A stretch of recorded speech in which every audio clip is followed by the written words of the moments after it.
Bienvenidos a Bonita Radio. Esto no es un cuento, esta es la verdad. En breves segundos la periodista Carmen Enita Acevedo estará con ustedes. Bonita Radio está disponible en Facebook, Instagram, Twitter, Spotify, Google Podcast, YouTube, iVoox y iTunes. Agradecemos a nuestros auspiciadores. Juana Díaz Coop, somos parte de ti. Vega Coop, de tu lado siempre. Nuestras transmisiones son viables también gracias al apoyo de ustedes. Pueden enviar sus donativos accediendo a bonitaradio.net. Allí podrán realizar su aportación a través de PayPal o tarjetas de crédito.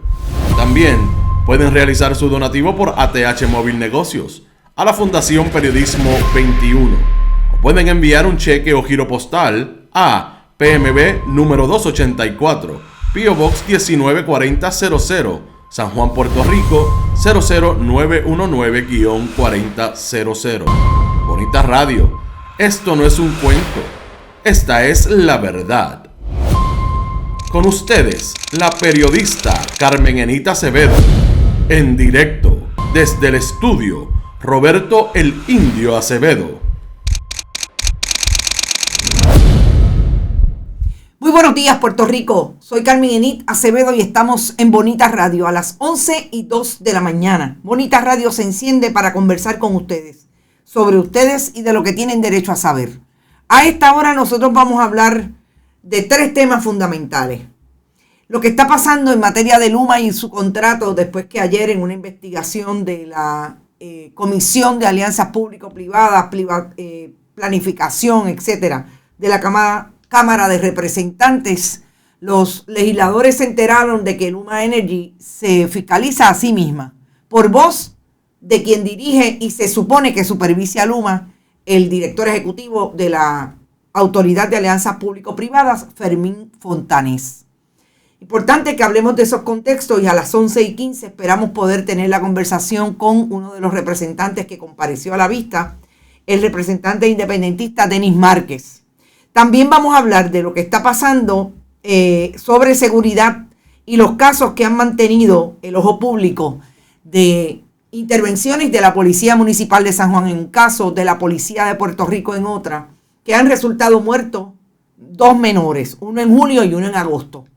Que el único que le da información al país sobre lo que está ocurriendo en esos casos es el periodismo puertorriqueño. En este caso, en el caso más reciente de agosto, un joven asesinado, desarmado, por lo menos 13 policías que dispararon a mansalva. Y ahora sabemos por el periodismo que hay un sargento que ordenó no disparar, desobedecieron la orden, y la otra testigo de la fiscalía es una agente de la policía que tampoco disparó, que fue la única que obedeció al sargento.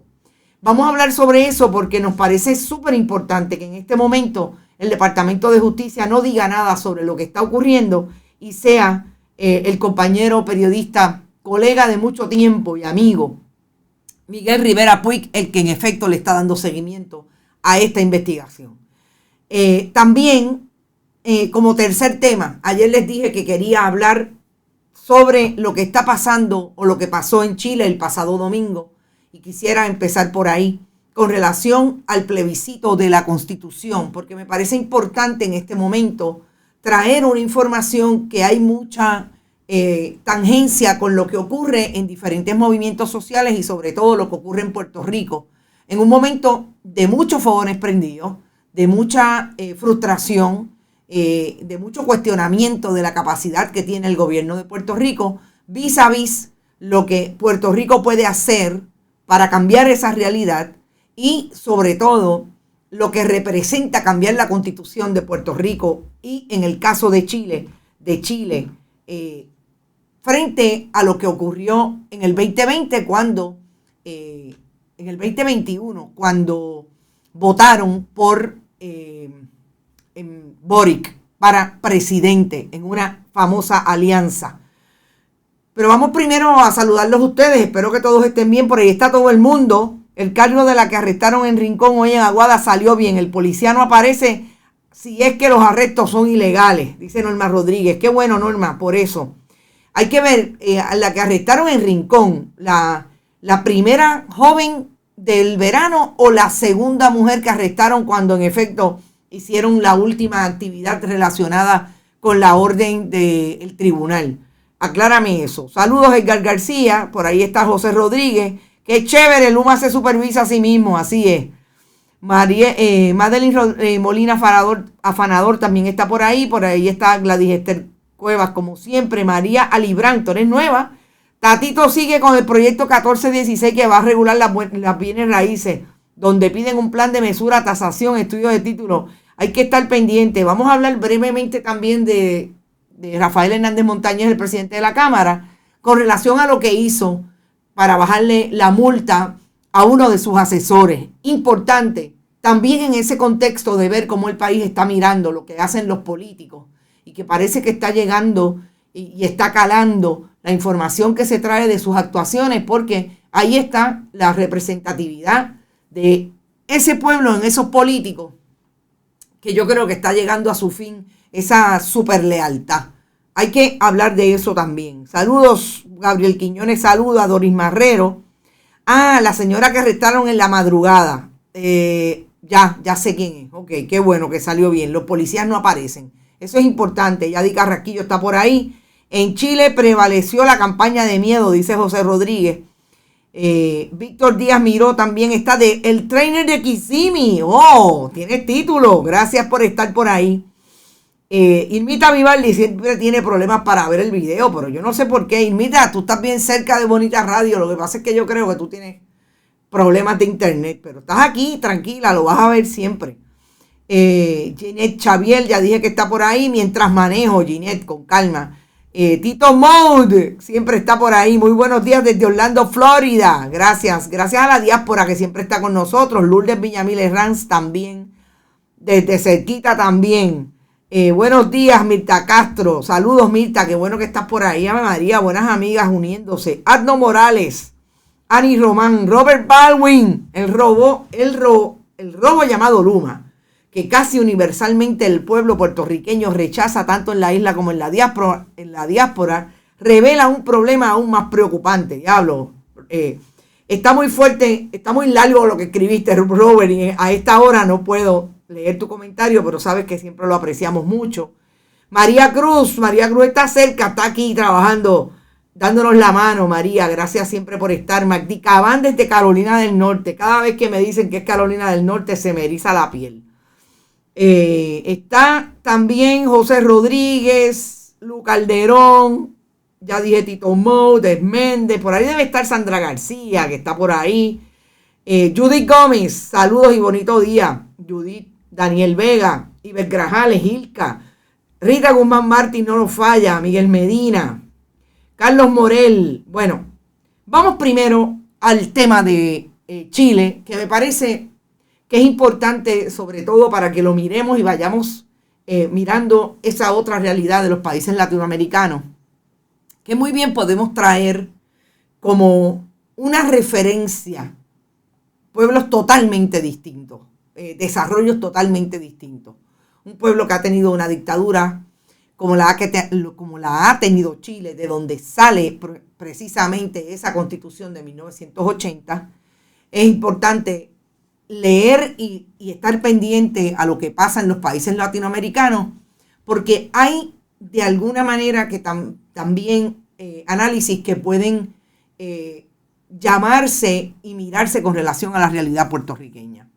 Y es si esa decisión que tomó el pueblo chileno tiene algo que ver con Boric, por ejemplo, Gabriel Boric, el joven que sale precisamente de las luchas que se dieron, los estallidos sociales que se dieron en Chile a partir del 2019, y que ahí empieza a convocarse una posible alianza de los diferentes sectores. Recordemos que dirigía el país un hombre de derecha, Piñera, después de haber salido de una presidencia como la de Michelle Bachelet, que era una presidencia de avanzada, una persona socialdemócrata, podríamos hablar, un socialismo demócrata, con posiciones totalmente distintas a las que tenía Piñera en términos del desarrollo económico chileno, en términos sobre todo de las reivindicaciones sociales, el derecho a la educación, los derechos de las comunidades de la diversidad sexual, etc. En ese momento, en el 2019, hay una decisión de los diferentes grupos, y sobre todo para detener lo que era un estallido social que mantenía el país en la calle por muchos días, que se mirara la Constitución y hubiera una reforma constitucional para tratar de dejar atrás lo que es más que un espejismo en la vida de los chilenos, que es la dictadura de Augusto Pinochet. En ese momento, esa coincidencia de fuerzas para atender el asunto chileno tenía una representatividad en 165 personas del pueblo, de los diferentes grupos, que se iban a sentar a manejar esa constitución.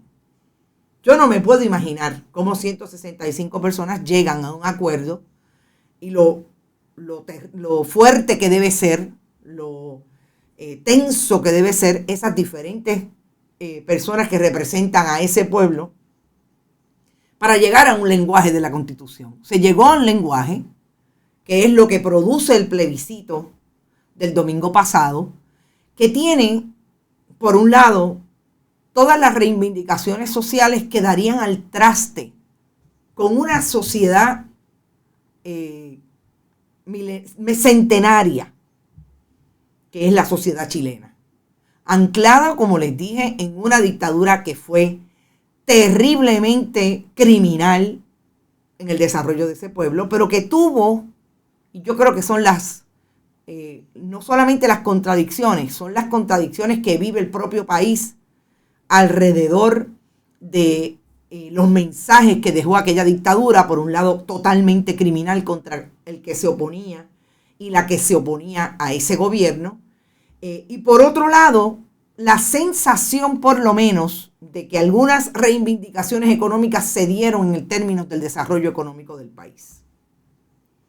Toda esa contradicción, unido a un Chile profundamente conservador desde el punto de vista de un catolicismo de ultranza, que incluso participó, como en otros países latinoamericanos, sobre todo del sur, en las dictaduras que se dieron en los años 80 a partir de los años 70. Todo eso está presente en un país que iba el domingo a decidir si acogía una reforma que tenía unas lecturas propias y unos cambios fundamentales a la Constitución del 80.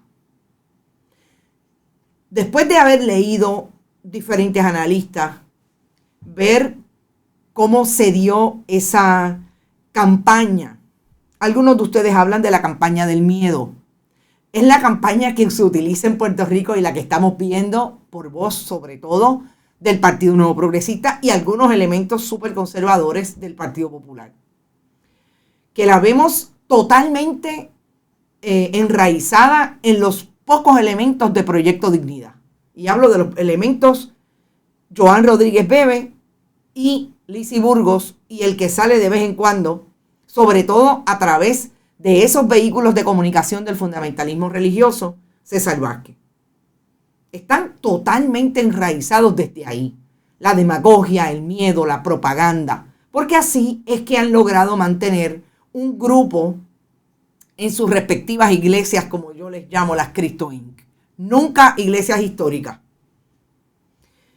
Todo eso se combina con esa campaña de miedo, pero también específicamente y bastante atravesado con lo que podría ser la campaña anti-Gabriel Boric, porque en el tiempo que lleva en la presidencia hay diferencias fundamentales. No olvidemos que la derecha está viva y coleando en Chile.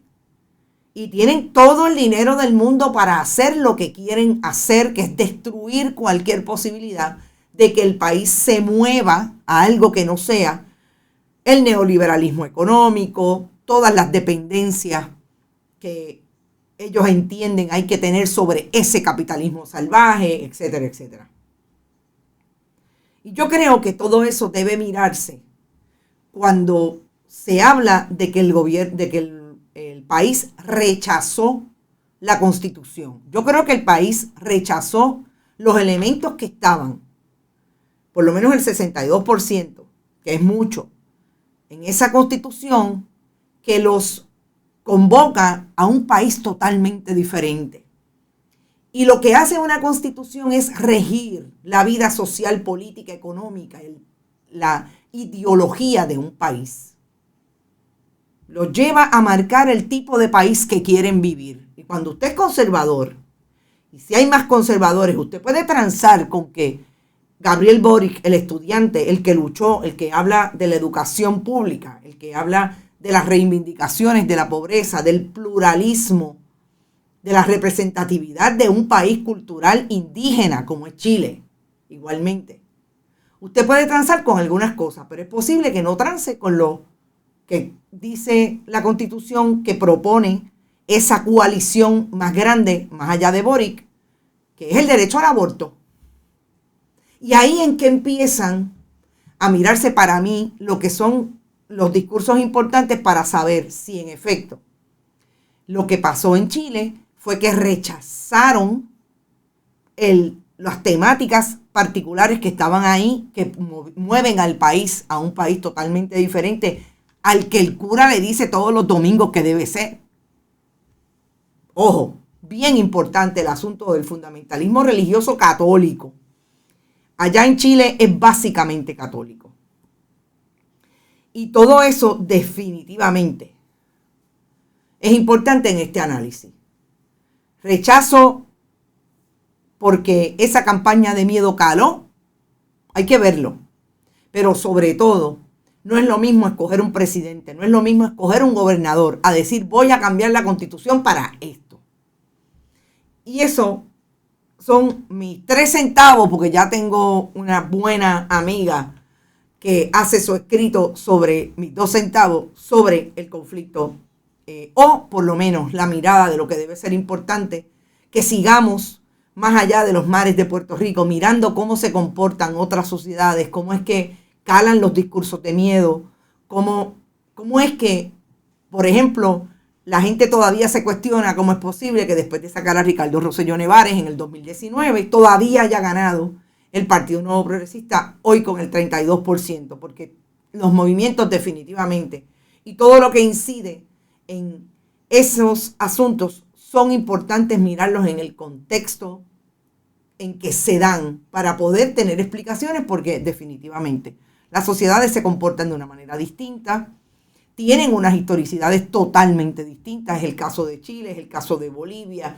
Allí mismo en el sur, totalmente distintas. Imagínense del sur al Caribe. Importante. Yo creo, y era parte de lo que quería compartir con ustedes. Si en Puerto Rico eliminan el voto al confinado, exacto, dice Yanni Moreno, eso es otro tema. Es el meter la cabeza en los pies. Buen día, sintonizando tarde. Ivonne Fernández, nunca es tarde si la dicha es buena. Llegar a Bonita Radio. Vamos a llamar al representante Denis Márquez, porque yo creo que el tema que viene ahora es súper importante. Desde que ayer nos dimos cuenta que el gobierno de Puerto Rico, a partir de su discurso sobre Luma, de que no habían incumplido con las métricas que le impone el propio contrato y que se supone que el negociado de energías y la autoridad para las alianzas público-privadas supervisaran. Nos enteramos que no solamente mintieron en aquel momento sobre ese asunto, sino que lo que hace 3 semanas dijeron que era una cosa, ayer descubrimos, bajo juramento en una vista pública, que no era cierto. Buenos días, representante, y bienvenido a Bonita Radio. No escucho al representante. Hola.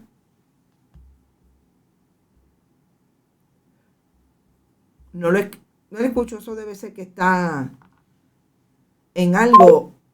Pero bueno, dice Robert Baldwin que es el síndrome de Estocolmo. Hola, estoy por aquí. Está por aquí el representante Márquez. Buenos días, representante. Cuénteme. En principio, yo sé que usted ha hecho algunos comentarios en las redes sobre lo que le parece increíble que escucharon ayer de los representantes del gobierno. Yo quisiera ir a lo que yo he llamado que Luma se fiscaliza a sí mismo. Son ellos los que entregan si cumplen o no cumplen, pero sobre todo no hay un plan, no hay un documento que venga desde el Ejecutivo, la oficina de la Autoridad para las Alianzas Público-Privadas, que establezca cómo es que hay que supervisar a Luma. No lo hay y no hay tampoco la voluntad ni el compromiso de fiscalizar el contrato. Yo creo que es importante. En Puerto Rico se aprobó en el 2009 una ley sobre la privatización en Puerto Rico. Esa ley, en términos generales, le impone a la Autoridad de Alianza Público-Privada a fiscalizar con la asistencia del negociado de energía cualquier contrato. Pero si quedaba medianamente en duda, que para que quedara medianamente claro, la ley del 2018 lo repite de nuevo, lo repite de manera directa y precisa. Y cuando uno le pregunta al negociado, ellos dicen, bueno, si ellos nos piden ayuda, nosotros le damos ayuda. Pero no hay tal cosa como que haya una fiscalización. Tan es así que la alianza público-privada, el licenciado Fontana, tiene 4 personas asignadas al contrato de Luma. Uh-huh. Una es una persona de análisis de datos. Por lo tanto, esa es la que debe manejar la información que llega por electrónicamente y organizarla. Una persona en análisis financiero, que es el asunto del dinero, ¿no? de los pagos del contrato. Una abogada, que es la que lo dirige, y un ingeniero civil graduado en el 2021 de ingeniería. Pero no hay nadie que le pueda preguntar a Luma sobre los asuntos de transmisión y distribución, ni tampoco hay nadie que pueda analizar la documentación que puede enviar el negociado de energía. Habrá unos datos que cualquier persona, cualquiera de nosotros, legos en esta materia, podamos leer. Pero estamos hablando de información técnica y estamos hablando de la obligación legal y contractual de supervisar y fiscalizar el contrato. Y por lo tanto, y esto no pasa nada, y yo creo que tampoco les importa a ellos hacerlo, ¿no? Que es un poco la conclusión que yo llego después de reflexionar. Uno sale del caliente de la vista, de la presión de la vista, y uno empieza a reflexionar, y realmente me quedé pensando un rato luego, y realmente yo creo que a Fermín Fontana no le importa tampoco por la actitud que tenía allí en la vista. Fíjese que usted habla de la responsabilidad de la privatizadora en este caso, pero también de la responsabilidad del gobierno de Puerto Rico. ¿Cuál sería la posibilidad de que el gobierno de Puerto Rico, que también está en violación al contrato, se pueda ir contra el gobierno de Puerto Rico y contra Luma Energy, porque ambos violan las cláusulas del contrato? Uno no supervisa y el otro se supervisa a sí mismo y miente cuando da información sobre los empleados y sobre las mismas métricas. Bueno, hay 2 formas de contestar esa pregunta. Desde el punto de vista jurídico, un poco desempolvando mis tiempos de abogado, es complicado desde el punto de vista jurídico. Por los tribunales han inventado históricamente lo que se llama la doctrina, o han desarrollado la doctrina de lo que se llama la justiciabilidad. Exacto. El tener el standing para impugnar eso. Y en un análisis contractual, en un pleito contractual, pues quien tiene standing justiciabilidad, el poder, la acción legitimada, es la palabra correcta en español. Uh-huh. Para accesar al tribunal estamos hablando que es las partes, ¿no? Ahora, desde el punto de vista político y legislativo, un poco lo que se hace desde la Cámara de Representantes es cuestionar todo el tiempo este contrato, e insistir en que no se renueve, insistir en que se dé por cancelado. Y ahí, sobre todo, hay que ir sobre el gobierno, ¿no? Que ha permitido que Luma haga lo que le da la gana, que Luma diga que cumple con el... Y yo creo que es importante también un dato, Carmen Enit, el dato de que hay un cumplimiento del 85% de las métricas. Eso es lo que dice Luma, eso no está validado ni verificado. Y eso así lo reconoce el negociado de energía. Pero cuando tú tienes a la Autoridad de Energía Eléctrica, que no tiene ni pa' pool ni pa' banca nada que ver en esto, no tiene vela en este entierro. O sea, la Autoridad de Energía Eléctrica no investiga, no tiene poder para fiscalizar el contrato. Y yo no sé nada de ingeniería, pero he ido aprendiendo tres cosas: la distribución y la transmisión de la energía que le corresponde a Luma está vinculada directamente con obviamente, pero con la generación de energía que le corresponde a la Autoridad de Energía Eléctrica. Uh-huh. Y cuando me han explicado ingenieros de los retirados de la Autoridad de Energía Eléctrica, cuando tú fallas en la distribución y en la transmisión, esa energía revierte y causa daño a las plantas generatrices. Cuando uno lee la ponencia del día de ayer de la Autoridad de Energía Eléctrica, así mismo lo dicen, digo de manera más científica lo dicen, no tan coloquial como lo digo yo, ¿no? Pero es eso, es eso. Y para colmo de males, dicen que eso también tiene como consecuencia más costos energéticos, más compra de combustible, porque tienen que comprar más combustible por el que se dañó, el que se perdió, daño a las subestaciones y obviamente más contaminación ambiental, porque estamos hablando de energía sucia, ¿no? Y esos son varios de los asuntos que surgieron allí en la vista, más otros que Fermín Fontanes tuvo el descaro durante semanas de decir que no había, que ellos estaban en cumplimiento con 85%, cuando es totalmente falso. Y número dos, y ayer se atreve cuando estaba evaporado a hablar del contrato, de que ellos no están cumpliendo. Y me parece que y al final me parece una cosa nefasta de él venir a pedir a la legislatura que le dé el poder de multar en los contratos, pero a nadie se le ocurrió poner penalidades en ese contrato. Si tú no cumples, ¿cuál va a ser la consecuencia? Y por eso Luma está campeando por su sin respeto por ahí. Y para colmo, en parte del análisis, alguna de los incumplimientos de Luma o algún tipo de imposición de multa que le pueda poner el negociado de energía, se termina pagando con fondos públicos. Es que realmente es una cosa vergonzosa el contrato, la fiscalización y la acción del gobierno. Fíjese que usted habla desde el punto de vista legal, porque obviamente esa fue la pregunta que yo le hice, de el principio de justiciabilidad.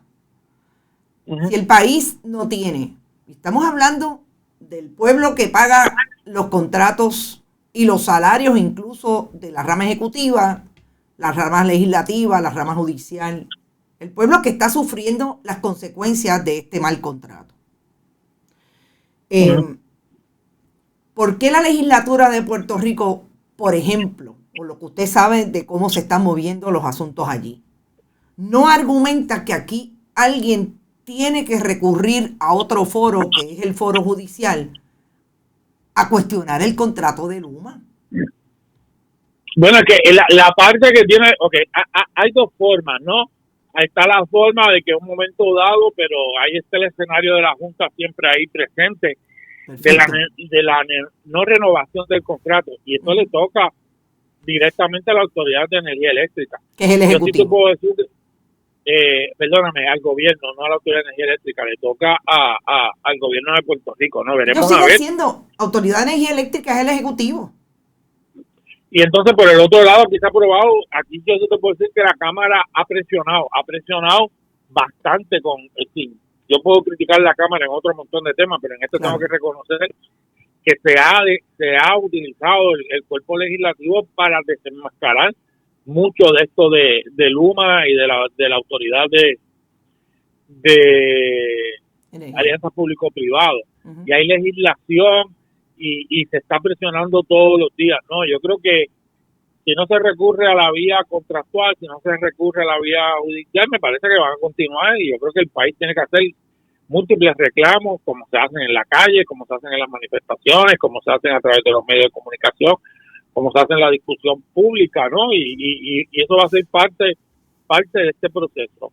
Mira, el 22 de agosto, Fermín Fontanes le dijo al país, a través de las diferentes intervenciones mediáticas, de que Luma cumplía con el 85% de las métricas. Ayer nos dimos cuenta, por voz del propio Fermín Fontanes, que estaba mintiendo cuando le dijo eso al país. El 22 de agosto. ¿Por qué no hay un reclamo de la legislatura de Puerto Rico que Fermín Fontanes y los funcionarios del Ejecutivo le mienten al país, al Departamento de Justicia. ¿Dónde está el Departamento de Justicia en todo esto? Yo creo que a raíz de la vista de ayer comenzó, me parece que ya hay múltiples legisladores que están reclamando la salida de este señor de la Asamblea, de la Administración de Alianza Público-Privado. Yo creo que ya hay un reclamo. Eso va a depender un puesto de confianza del gobernador, pero sí ya hay un reclamo y de diversos sectores. Yo ayer esta mañana pensaba sobre Fermín Fontanes. Cuando yo di clase en la universidad, uno siempre tiene un estudiante que no le importa nada, que no atiende la clase, que no hace nada, que falta, que no hace los trabajos, que le importa poco. Y ese es él, porque cuando uno lo mira ayer, la contestación de las preguntas, por eso es que estamos ahora. Yo recuerdo haberle hecho una pregunta de que en la mano yo tenía la ponencia del año 21, del año pasado, de Luma, diciendo que iban a hacer 9 cosas. Y ahora en el 2022 diciendo que van a hacer esas mismas 9 cosas. Y yo le preguntaba, pero ¿qué usted tiene que decir? Bueno, por eso es que estamos reconociendo que ellos fallan. Bueno, eso es un reconocimiento también de que él no ha hecho su trabajo, de que en un año no se ha fiscalizado múltiples instancias de lo que está haciendo Luma, pero mientras tanto siguen cobrando. Yo creo que yo no sé qué va a hacer el gobernador, pero yo creo que hay un reclamo bastante amplio en la legislatura y en el país de que este señor no deba estar dirigiendo esta entidad. Bueno, una entidad que yo ni creo que debería existir, pero la realidad es que existe y está ahí. Como existe, alguien tiene que cumplir con esa función, pero no puede ser Fermín Fontanes. Yo voy a hablar de otro tema que es bastante parecido, que es lo que recurrentemente vemos cuando hay vistas públicas y llegan los jefes de agencia del Ejecutivo, Pedro Pierluisi, a la legislatura. Al igual que Fermín Fontanes, en otros casos, sobre todo en el de la Secretaría del Departamento de Transportación y Obras Públicas, la ingeniera Vélez Vega, no comparece a la legislatura. O sea, nosotros tenemos funcionarios del Ejecutivo que desacatan las órdenes y los pedidos de información de la legislatura. ¿Cómo usted cree que la legislatura debería estar manejando esto? Dijeron en una vista pública de transportación y obras públicas de manera específica sobre ese tema que le iban a citar, so pena de desacato, y si no comparecía, pues se recurría al tribunal. Eso sí que le corresponde a ellos, a la mayoría, hacerlo, ¿no? Sí, yo te puedo decir que en otras instancias, como ha sido la Comisión de Desarrollo con lo de Luma, sí han recurrido al tribunal. Pero y de igual forma, al principio del cuatrenio ha mejorado un poco, te digo eso. Yo planteaba, particularmente a los nuevos presidentes de comisiones, que no podían permitir que viniera cualquier persona a deponer. Porque cuando uno le hacía preguntas, las contestaciones eran de que, bueno, esto es que yo no puedo hablar a nombre del jefe de la agencia. Bueno, porque yo necesito a alguien que venga aquí a hablar a nombre del jefe de la agencia, ¿no? Pero representante, es que el secretario de Justicia se ha sentado en la legislatura a decir que no puede hablar de eso porque ese caso le va a tocar a él. El secretario del Departamento de Justicia, que se supone que vaya por el pueblo a los tribunales. Bueno, hace un año no venía, no estoy aquí en ánimo de defenderlo, ya lo he tenido en 2 vistas corridas y obviamente él va y dice lo mismo. Bueno, es caso a caso también, Carmen, es caso a caso.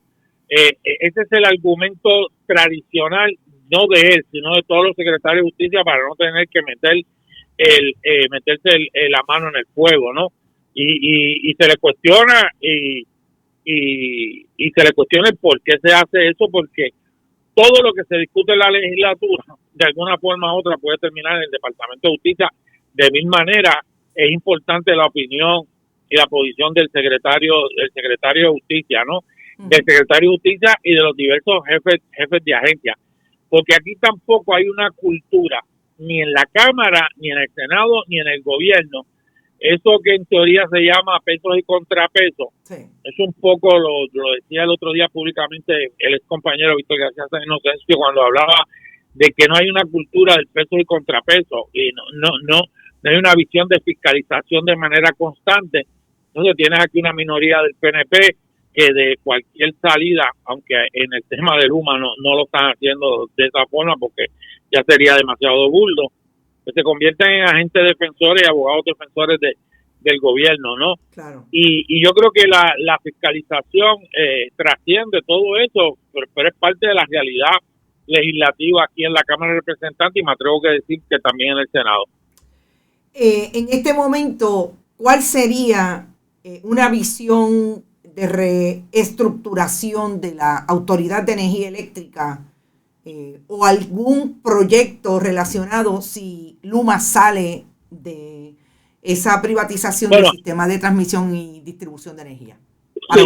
Si Luma sale, obviamente ellos van a tratar de insertar una nueva empresa privatizadora porque no van a aceptar esa derrota, ¿no? Porque ellos ven esto como si fuese una derrota para ellos, ¿no? Nosotros desde el PIB incluso lo hemos hecho público. Nosotros hemos sostenido siempre que la Autoridad de Energía Eléctrica lo puede hacer. Claro, si tú tienes una Autoridad de Energía Eléctrica politizada, cuando tú tienes entidades como populares energéticos, progresistas energéticos, detrás de todo eso tienes un mecanismo de contratación de ese tipo. Cuando tú le quitaste presupuesto a la Autoridad de Energía Eléctrica, cuando no compraban materiales, cuando no contrataban las personas, eso tuvo un efecto brutal en la Autoridad de Energía Eléctrica y un poco fue un mecanismo de criminalización de la autoridad. Nosotros creemos, número uno, que si sale Luma o que debe salir Luma, debe pasar a manos de la Autoridad de Energía Eléctrica. Debe haber un ente que lo audite. Ahí está el negociado de energía, pero una auditoría constante en la propia agencia. Tiene que plantearse el regreso de los empleados que están en las agencias de gobierno en muchas ocasiones, porque me lo han hablado, sin funciones o realizando funciones totalmente distintas a las que estaban preparados en términos de su responsabilidad de la Autoridad de Energía Eléctrica, y cerrar ese capítulo de la privatización. Claro, no podemos pecar de ingenuos, que detrás de esto están también los intereses de la Junta de Control Fiscal, que impulsan la privatización de todo, nos quieren privatizar la vida misma, ¿no? Y ahí me parece que hay que estar pendiente a todos esos escenarios. Representante, gracias siempre por compartir información con Bonita Radio. Claro que sí, cuenta conmigo siempre y saludos. Gracias, bueno, buen día. Yo voy a empezar por decir que cuando usted contrata a un ingeniero que se graduó en el 2021 a hacer un trabajo de fiscalización o estar en el grupo que se supone que fiscalice el contrato de Luma, usted definitivamente desde el inicio, ad inicio, como dicen los abogados, usted no quiere fiscalizar a Luma. Cuando usted contrata entre los que van a supervisar a una persona que entra y saca los datos de un sistema, usted no está hablando de de fiscalizar a Luma. A una abogada, de fiscalizar a Luma, una abogada. Pero es peor, entre ese juego de traer gente que no tienen ni siquiera la experiencia para fiscalizar un contrato altamente técnico, como es el contrato de Luma, incluyen en la fortaleza a un relacionista público ingeniero que es el que le va a decir al país que todo está bien con relación a Luma. ¿Dónde está el alegado secretario auxiliar de Asuntos Ambientales o Energéticos? Casi lo llamaron como energéticos progresistas, la posición que nombraron la semana pasada a Berríos Portela. ¿Dónde está Katy Roure, que era la macaracachimba, que nos iba a decir todos los días que todo está bien y que no, cuando se le va la luz a usted, en 15 minutos va a regresar, porque ella no sabe nada de administración y distribución de energía, pero ella va a tener la gente que le va a informar. Ayer, Fermín Fontanés dijo que en efecto, Luma no tiene 3,000 empleados, no llegan a 1,200, y entre esos solamente, y vamos a buscar la información para no fallar en el número, solamente unos 400 son celadores. De esos 400, la mitad vienen de Estados Unidos y Canadá. Y es importante lo que dijo el director de la Autoridad de Energía Eléctrica, que para correr el proyecto de energía en Puerto Rico, no es porque está debilitado, es para correrlo como funciona, como se supone que funciona, y funcionó en un momento dado muy bien. Lo menos que se pueden tener son 1.200 celadores. Por eso es que cuando se va la luz y hay un apagón en las diferentes regiones, no hay gente para arreglarlo. Pero el gobernador dijo que sí. El gobernador dijo que sí durante todo el año 2021. Llegamos al 2022 y el gobernador, con la crisis de energía que tienen las diferentes regiones de la Autoridad de Energía Eléctrica, dice que todo está bien. Pero hace 2 semanas, cuando sintió el calorcito de la gente en la calle y de las protestas, y que la gente ya está molesta, y que la misma gente del partido parece que le está diciendo, oye, esto está bien malo, perdemos en el 2024 solamente por el asunto de la energía eléctrica. Entonces dice que está insatisfecho. Pero a mí me llamó la atención algo que dice el representante independentista Denis Márquez sobre el perfil de Fermín Fontanés, sobre todo cuando se atrevió en el 2021 decirle a la legislatura de Puerto Rico que estos 9 puntos son los que vamos a traer para supervisar a Luma, y ayer tuvo que admitir que nunca han terminado el documento para supervisar a Luma. ¿De dónde viene Fermín Fontanés? Fermín Fontanés debe tener ahora quizás 40 años. Es un graduado de Georgetown, de la Universidad de Georgetown, Derecho. 2003-2005. 17 años, mal tasado. Puede tener o está llegando a los 40 años. Fermín Fontanés es bien parecido a esos que se criaron en la mentalidad de que lo importante es llegar, es ganar, y es la mentalidad de la publicidad de COI. Fermín Fontanés es el perfil del funcionario que dirigió este país en momentos en que pasó el huracán más poderoso sobre Puerto Rico, el huracán María. Ricardo Rosselló Nevares decía una mentira sin ningún empacho, y COI animaba la mentira y estaba 6 meses con el mismo jingle, con el mismo lema, con la misma empaque, producto, y pretendían que el país se lo creyera en medio del huracán María. En medio del huracán María, todos estos funcionarios, ahí estaba Fermín Fontanés, también por ahí ayudando al partido para que ganara. Ellos tenían un resguardo en el centro de convenciones mientras el país estaba sin luz, sin energía, sin agua y sin gasolina. Y ellos estaban protegidos allí. Todos los que trabajaban con el gobierno de Ricardo Rosselló Nevares.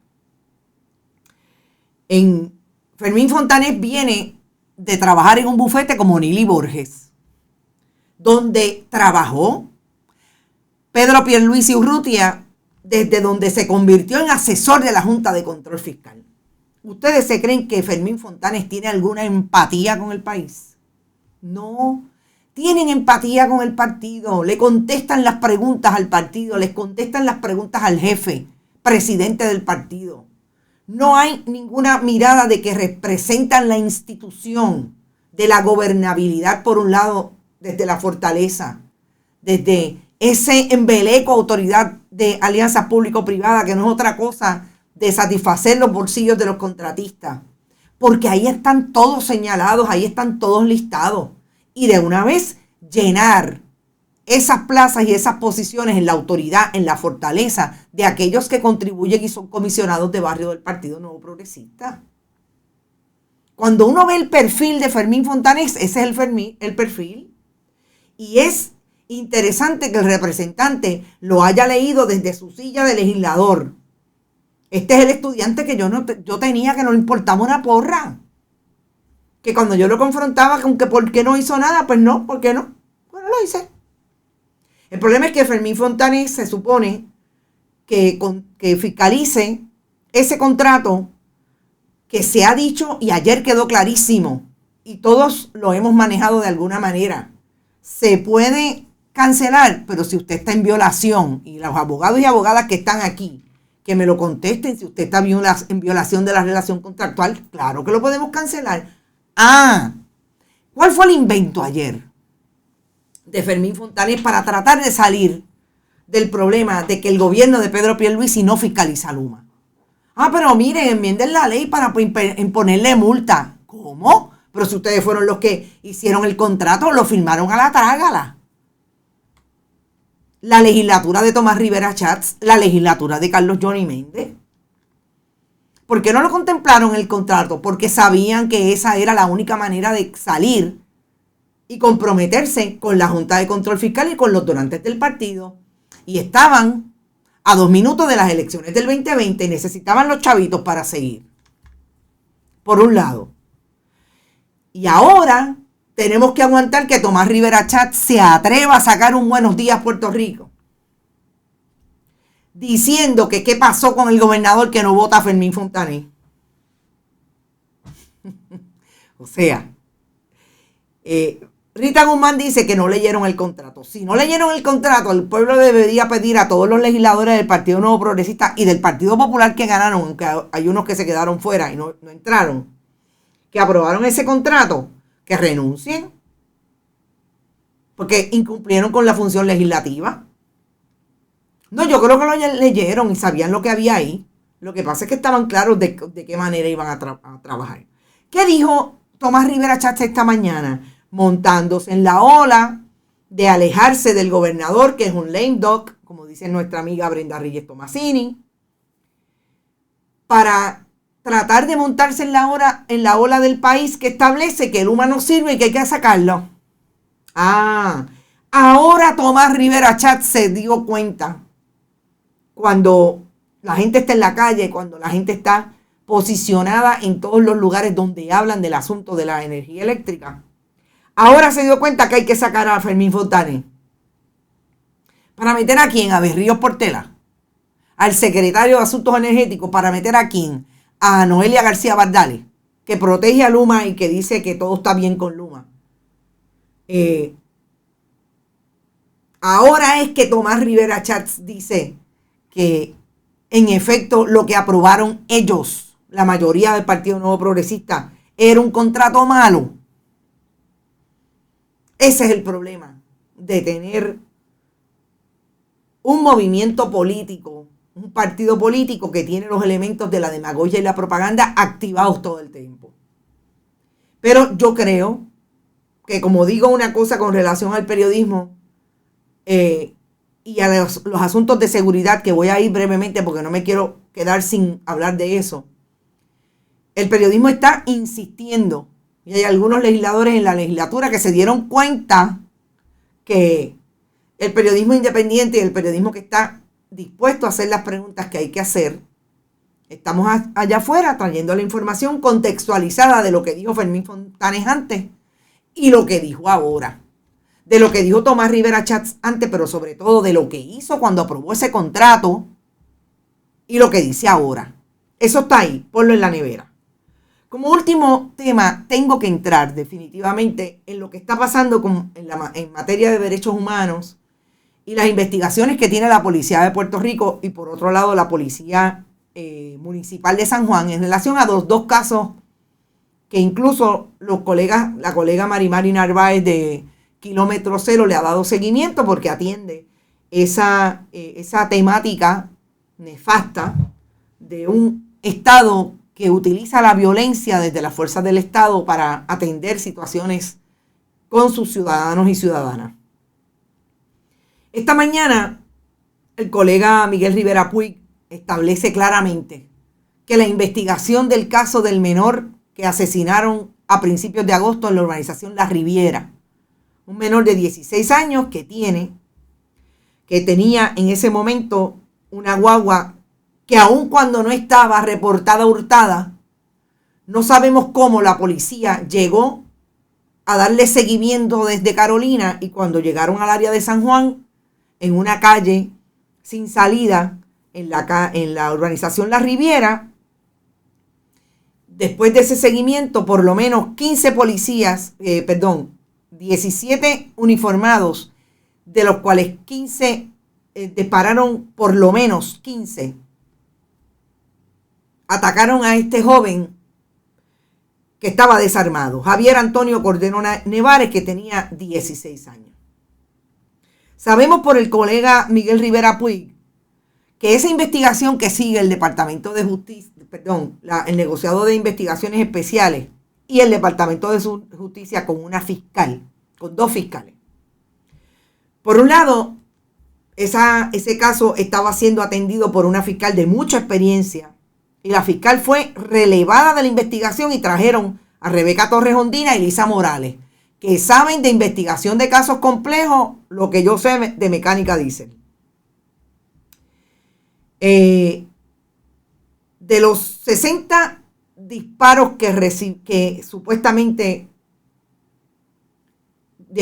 hicieron los policías que estaban en esa escena, 15 alcanzaron a este joven. Betsaida Quiñones tuvo la investigación de la escena, empezó a investigar, le quitaron la investigación sorpresivamente, con dos fiscales que no tienen experiencia en este tipo de asuntos. Además de eso, la agente que lleva el caso a nivel de la policía de Puerto Rico tampoco tiene experiencia investigando casos complejos.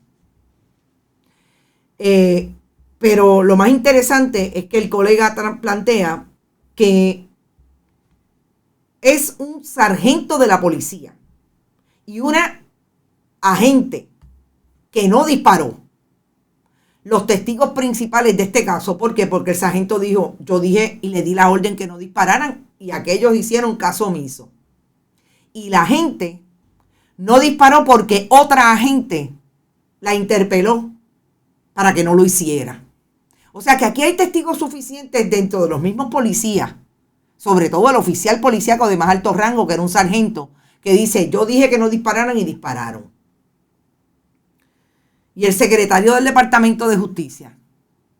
El cuestionamiento es, ¿por qué no están los mejores fiscales del Departamento de Justicia de más experiencia atendiendo esta investigación?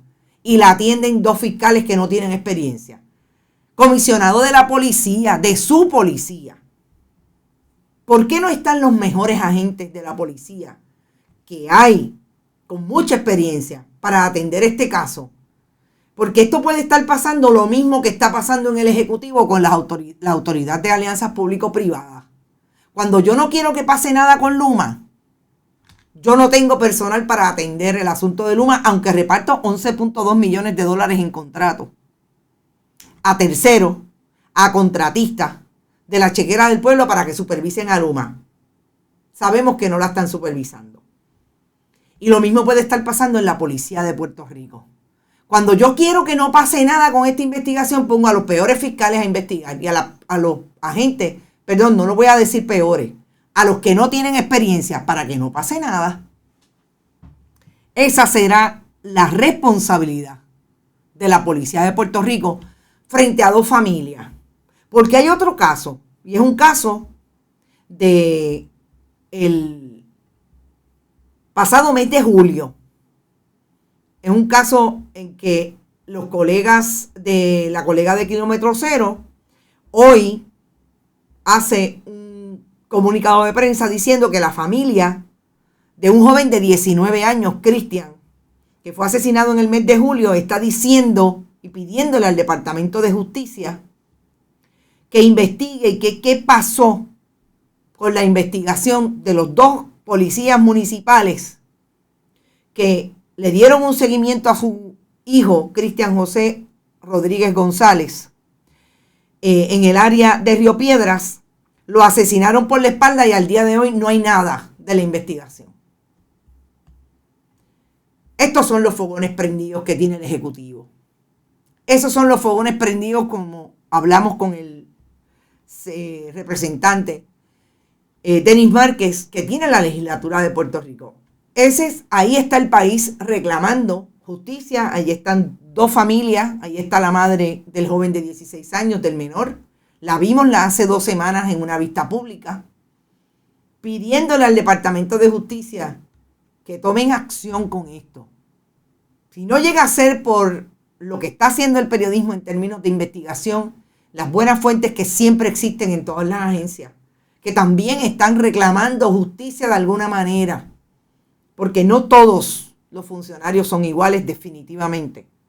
Si no llega a ser por este periodismo, definitivamente no supiéramos lo que usted tiene derecho a saber. Las agencias tienen una responsabilidad, los jefes de agencia lo tienen, y ya ustedes vieron de qué manera no van a la legislatura, desacatan las órdenes de los diferentes oficiales públicos, entre otros, la otra rama, el sistema de pesos y contrapesos, como si tal cosa, como si se llamaran Fermín Fontané. Ahí está Eileen Vega Vélez, ahí están el comisionado de la policía, que solamente contesta las preguntas que les conviene contestar con los medios que les conviene ir.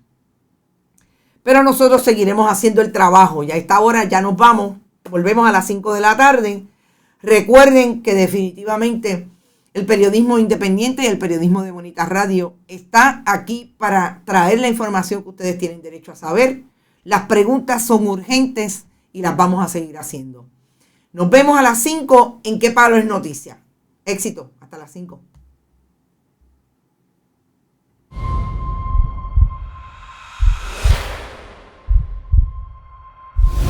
Este programa fue traído a ustedes por Cooperativa de Juana Díaz, somos parte de ti, y Vega Coop, de tu lado siempre.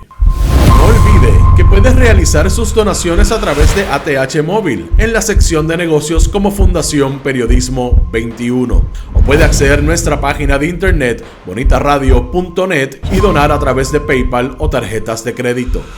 También puede enviar cheques o giros postales a nombre de la Fundación Periodismo Siglo XXI, PMB 284, P.O. Box 194000, San Juan, Puerto Rico 00919-4000. Bonita Radio, esto no es un cuento, esta es la verdad.